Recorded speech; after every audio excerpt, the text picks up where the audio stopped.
guys, how's it going? Welcome back. Welcome to the Versus video of the Acoustasonic 15 watt Fender amp versus the Acoustasonic Fender 40 watt.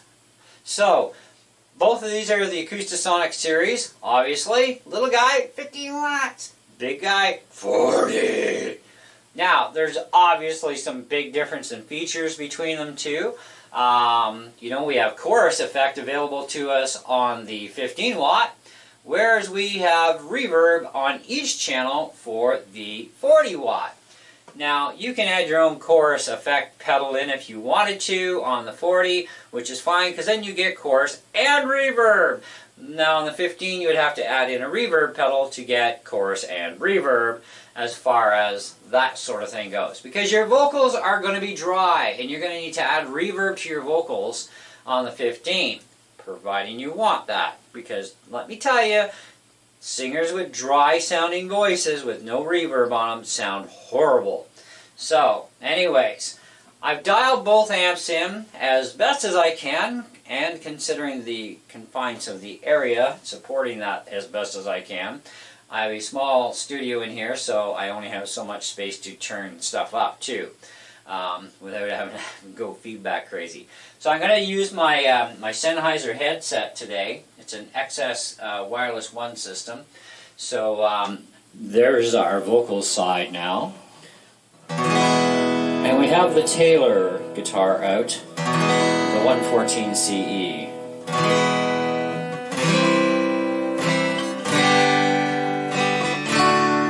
We may still have to do a little bit of adjusting on the guitar volume, but I think we'll be okay. Because we need to balance it, right?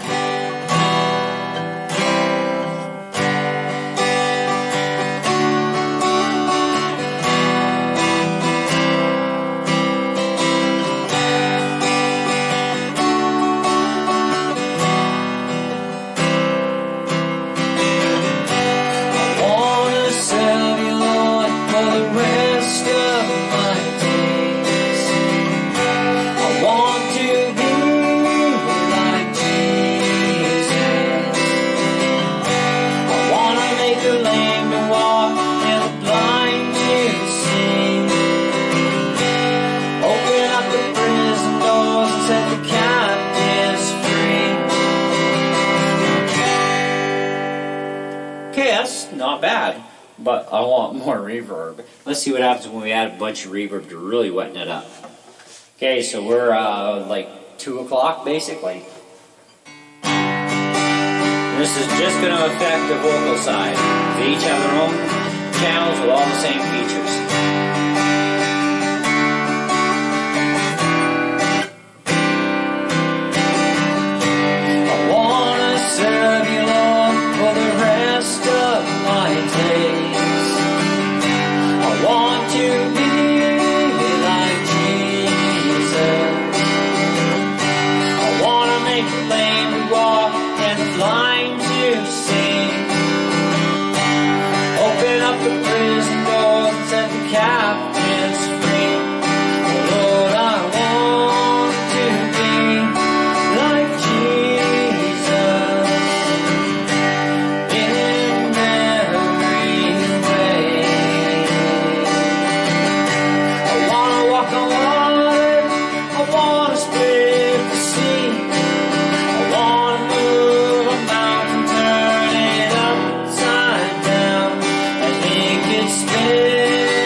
Okay, I think that's a pretty good sample of that.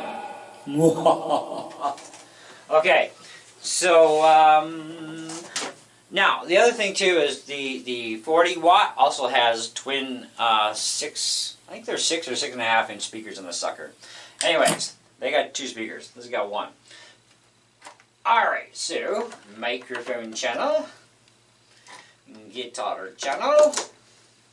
Now the EQ shares both, which is kind of wacko. But that's okay. You can still dial your guitar in if you've got enough gadgets on your preamp of your guitar pickup system. But the bonus here is we do have chorus effect, which is kind of nice. So we don't have to have a chorus pedal. But we do have extremely dry vocals. Dry vocals. Dry vocals. Yes, we have dry vocals here. Hopefully the chorus compensates for it a bit.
Okay, so not too bad, but I can hear how dry that sounds myself, okay, on the vocal side.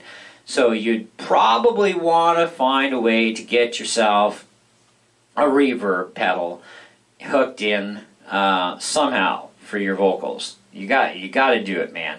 I really believe that reverb is very good to have for a singer's voice, because otherwise, yes, we are dry as a bone here, and it is just not the most pleasing for singing. Even listening back to myself, you know, it's like, I wanna serve you all for the rest of my days. Now, naturally, our voices don't have reverb in the real world here when we're talking to people, but in singing, you need that wetness in the voice, and that's what reverb is about.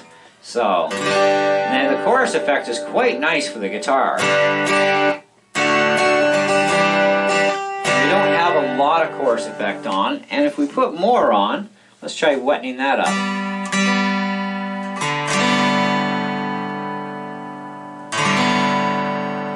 Maybe about there. Let's try that.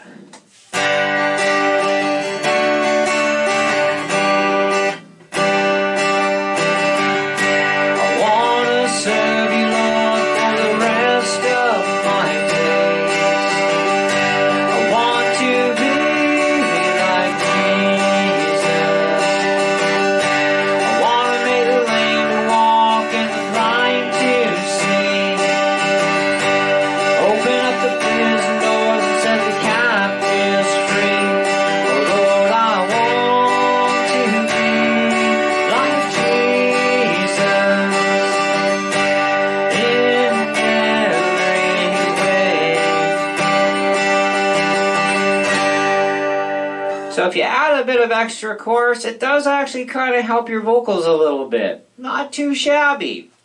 Okay, so let me just mute myself here. There we go. Now, you've had a lot of time on this one, so let's go back to this other one here, and it pretty much doesn't matter which one. Yeah, this goes here. This goes here. All right, go back to this one for a minute, and 1, 2. That's a lot of reverb. 1, 2, 1, 2, 1, 2. Let's add a little bit more reverb to our guitar channel and see what happens.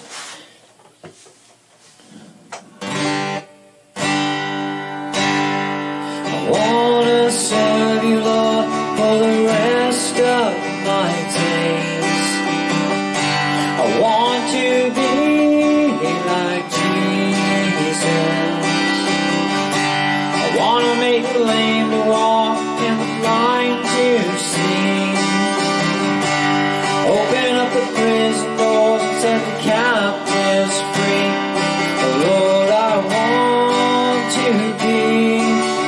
Jesus in every way.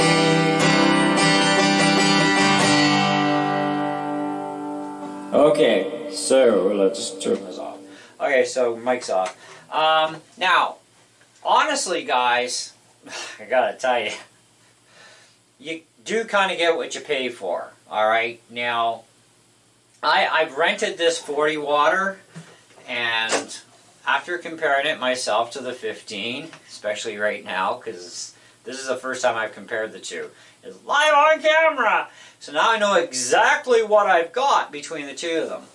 I am pushing almost max volume. Well, I'm at about 330 for the mic volume on the 15 watt amp, and I'm at about 10ish for the guitar channel, which is not incredibly bad, but at the same time, we do need a bit more output. Now, we can get a couple more stages of output to really push the amp, both of them, either way.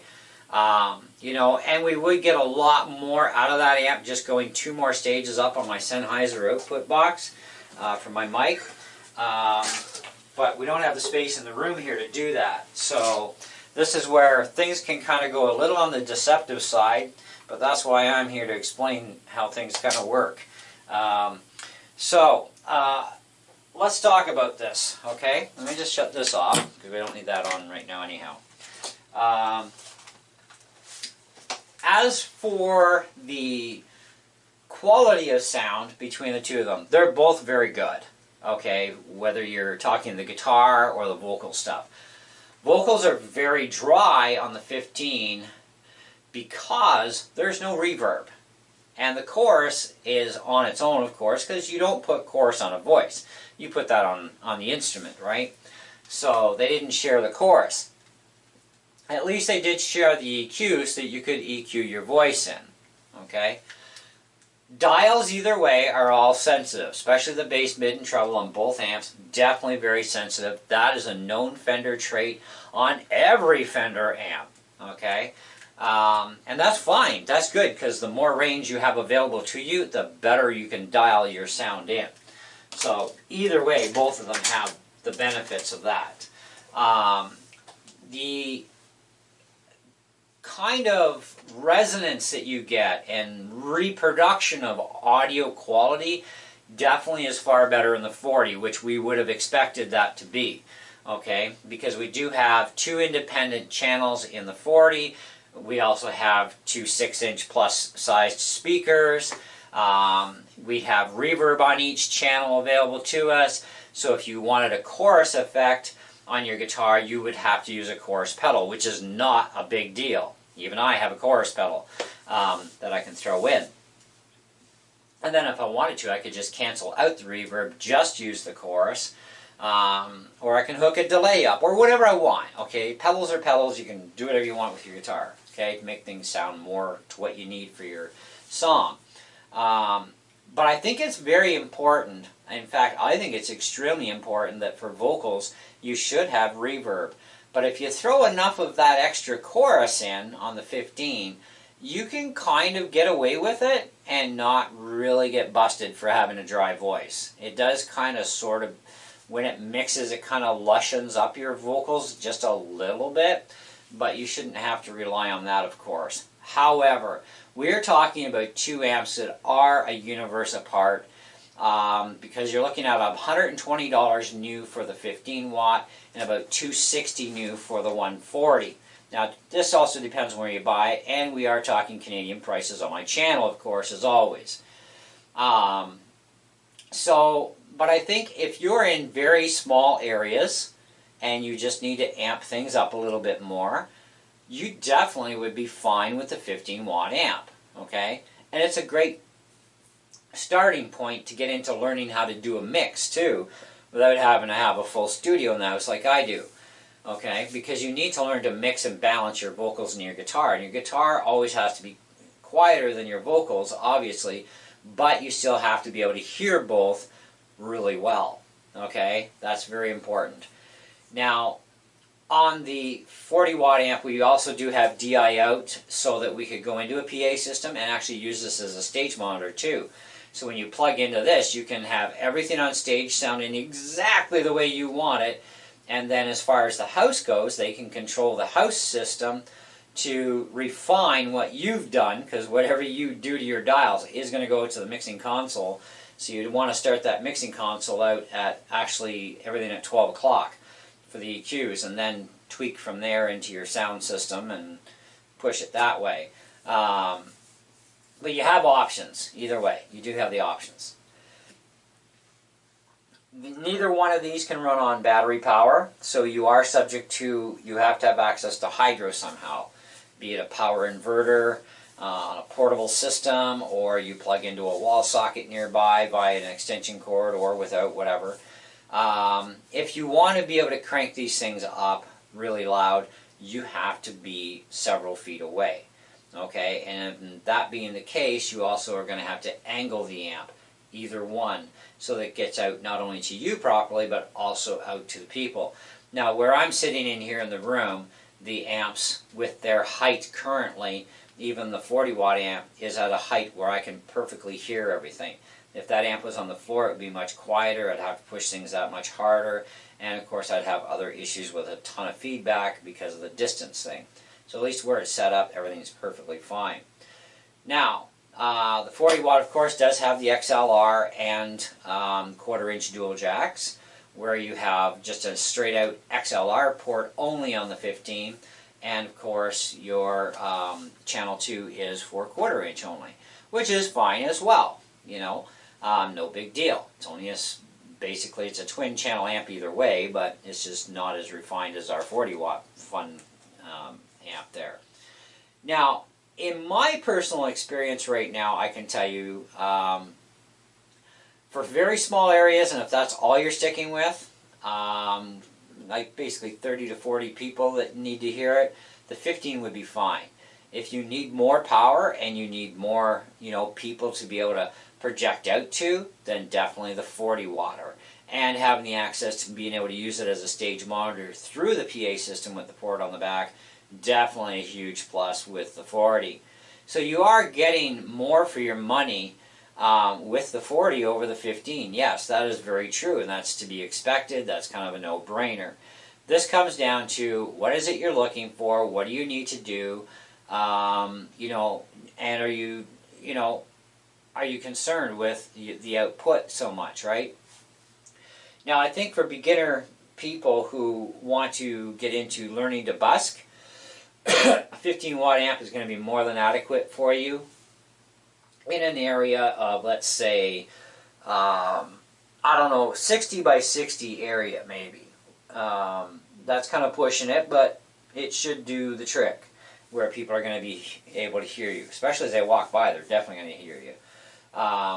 With the 40 watt model, of course, we can really push out to a crowd of upwards to 100 people. So figure out 100 people that are a couple of feet apart from each other, spread that out over square footage. You can definitely use this in some larger areas for the 40. Now, where this versus video also comes in is which one actually does have the optimal best quality of sound reproduction. I believe the 40 definitely wins hands down. Okay, they both have the same amount of EQ capabilities, although we did have to alter things drastically on the 15 watt in order to make things sound better. And that's the thing, a single speaker at less wattage, less decibel reproduction capability, you're going to have a way different EQ setting than you would on having on the 40 watt. We would be changing things differently as well. So that's something else that you'd want to consider. And you'll notice that my EQs between my guitar and my vocals are very similar to each other, okay, on the 40 watt, where things are totally wackazoid on the 15. But that's how I got the sound that I was after, right, on either one. Anyhow, so that concludes the video. You guys decide for yourself in the comments below, which one do you like better? Which one would you be more apt to buy for the purposes in which you need? Okay, like you have to buy according to your needs as well as your wants.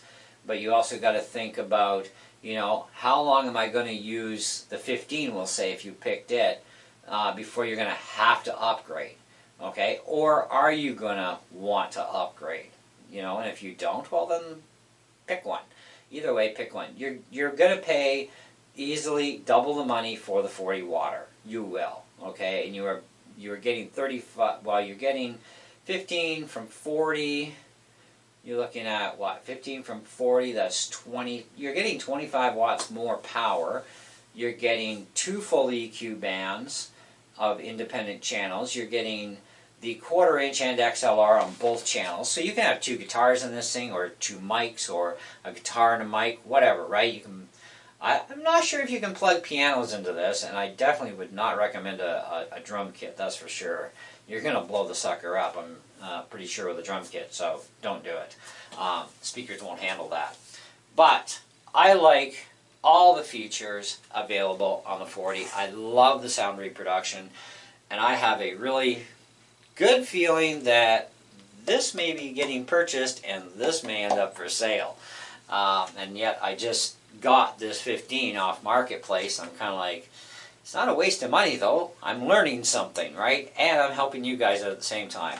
The 40 watt though, I'm really sure I'm going to end up buying this one.